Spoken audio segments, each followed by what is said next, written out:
The connection between adult ADHD and executive functioning is that executive functioning deficits are a core feature of ADHD.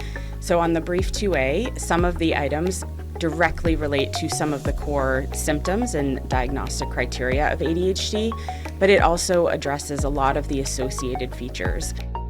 So you'll see a lot of difficulties in adults with ADHD with working memory and initiation, for example, as well as difficulty inhibiting for those with hyperactive impulsive or combined type ADHD, as well as planning and organization and just trouble getting things done.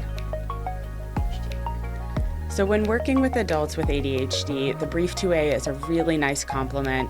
Whether you're trying to diagnose someone with ADHD for the first time, it shouldn't be the only tool you use, but it really does assess some of those core symptoms as well as all those associated features. So it can help you understand not only whether somebody fits the profile of individuals with adult ADHD, but also specifically which areas they're having the most difficulty with.